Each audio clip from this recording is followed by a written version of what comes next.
Today on Friday Focus, we'll be taking a look at 60 seconds of world news, an overview of the Veterans Assembly, and announce the winner of the Mophie Charger raffle.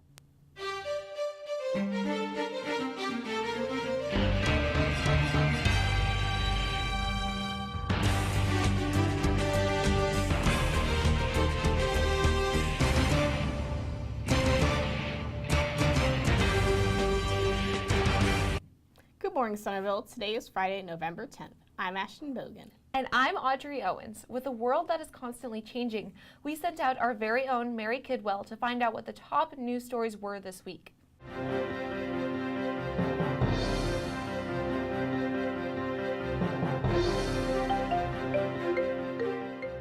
More than 40,000 homes have been damaged, while at least 27 people are dead after Typhoon Damari made landfall Saturday afternoon in southern and central Vietnam with winds up to 90 kilometers per hour. A Spanish warship carrying 375 migrants and 26 deceased Nigerian women between the ages 14 to 18 were found at sea. The issue is now being investigated by the Italian prosecutors in the southern port of Salerno, Italy. At least 260 anti-Putin protesters have been arrested in Moscow, Russia. Mr. Guevara, 31, Vice President of Venezuela's National Assembly, has sought refuge in the Chilean ambassador's residence in Caracas after the government stripped him of his immunity from prosecution. Lebanese Prime Minister Saad Hariri has resigned from his position as a result of alleged threats from Saudi Arabia. At least 26 people were killed on Sunday afternoon, while 20 more were injured as a result of a gunman opening fire during a church service in Sutherland Springs, Texas. U.S. Senator Rand Paul is suffering from 5 broken ribs, bruised lungs, and is said to be in considerable condition after being assaulted by a neighbor in his gated community located in Bowling Green, Kentucky. Mary Kidwell, Centerville News Network. Stay tuned to see what will be happening in the world next. You may run, you may hide, but speedy interviews are back, and we got some of you to answer questions. Catch me on the move. Speedy interviews requires talent, coordination. Look at me backwards running. Oh shoot! Can either of you sing the national anthem? I can. Oh, say, can you see by the dawn's early light? You heard it here, folks. What's your name? Gary. Gary's a champion. Who is your favorite Hispanic? That's a good choice. A car? Yeah, he looks like a garden gnome. Have you ever worn something that wasn't clean, but you wore it anyway? Socks. Give me a boring fact. I don't know. The average human has 10 fingers. What's your favorite song to dance to? Michael Jackson! Michael Jackson! Where are your shoes? Right there. Why are they over there? More comfortable. Can you do 5 push-ups? Yeah. Right now? Right now. Yeah. I know, I think 5 is good.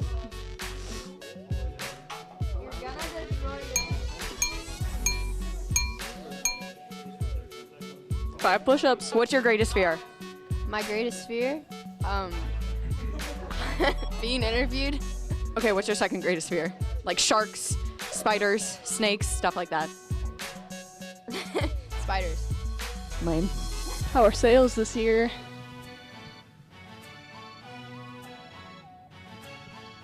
How was the dentist? Is your mouth clean? Yeah. Really? Congratulations. What's your favorite place in this school? My favorite place in the school is the culinary art people. Do you know what those balloons are for? No. Do you want to know what they're for? Yeah, sure. I don't know either. I'll let you know if I do find out. Watch out, next time we will wear running shoes. With Veterans Day tomorrow and the Assembly today, we sent out Kiara Plouffe to give us a rundown. Veterans Day is looked forward to by students and teachers. Mr. Whited explains the success of this in the wide variety of veterans that come in to share their experience. This will be our 5th year of doing it. So last 4 years have been pretty successful, so we look forward to what this year brings. Oldest, well, this year currently we have somebody that's 96 that's signed up. That's attended the past right at the 94, 95, several World War II guys. 2 years ago we actually had an 18-year-old that was several months out of high school that came back, was on break before he was about to take off. So we've had anywhere from 18 all the way up into mid to upper 90s. Whited explains the impact he believes that these veterans have on the staff and students of Centerville High School. Arch and I talk about this a lot. The big thing I think is the interaction at the end, where you have so many different generations of history. You have World War II guys, Vietnam guys, Korean guys, Gulf War guys, current day guys, and they're up there with students, 15, 16-year-olds, and just talking really about not just necessarily military, but also life and experiences. And I think that's my favorite part, kind of watching the student one-on-one interaction with the veterans at the end. I think it's one of those different types of school days, whether it be like a spirit day or a pep rally, Veterans Day. I hope that the students kind of remember that as something special, where it's not a typical in-classroom type day where you're getting something unique and different. And hopefully they take those lessons and some of those stories and maybe they'd apply it to their own life, or maybe it kind of convinces them military could be an option for them. But I just think it's one of those different type of school days where they get a little bit more than maybe a traditional classroom setting sometimes it offers. Kiara Plus, Centerville News Network. Make sure you thank a veteran for their service. With the rest of the holiday season quickly approaching us, we went out to find the staff's favorite holiday traditions.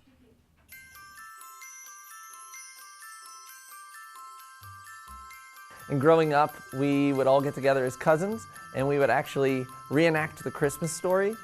We read the Polar Express as a family. Baking holiday treats and cookies with my daughters. Watching a lot of Christmas movies.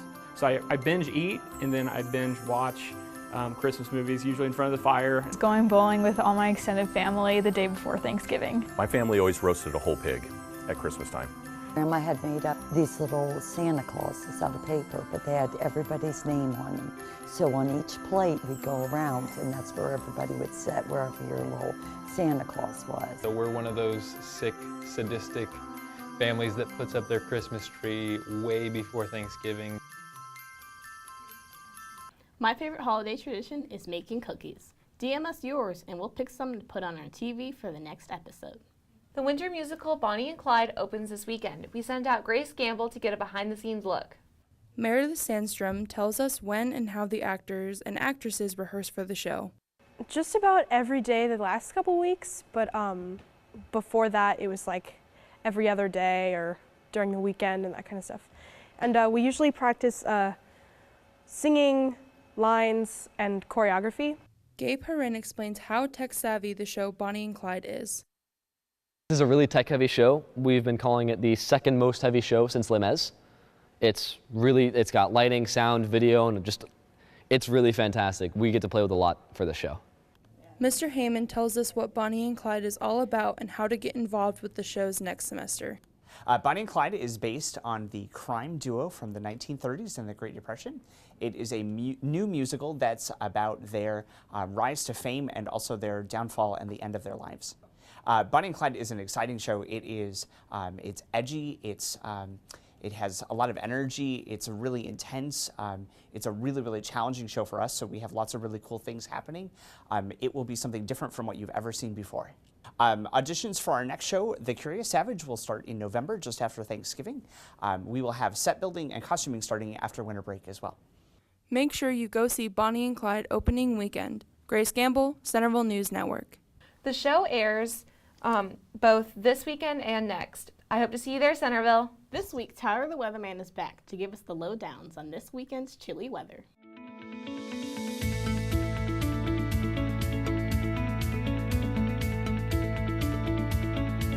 Hey, what's up, Centerville? Back here with another weekend forecast. So today we got a low of 23 and a high of 35, so make sure you dress warm for the game tonight. Saturday we have a low of 22 and a high of 42, and it's going to be cloudy.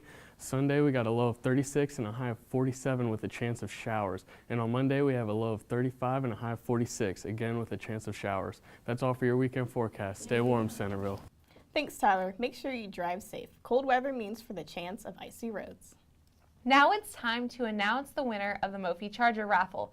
And the winner is Sabrina Doffel.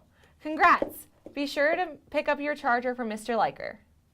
That's all we have for you, Centerville. We leave you with Oh, the Places Grace Will Go. Have a great weekend, Centerville.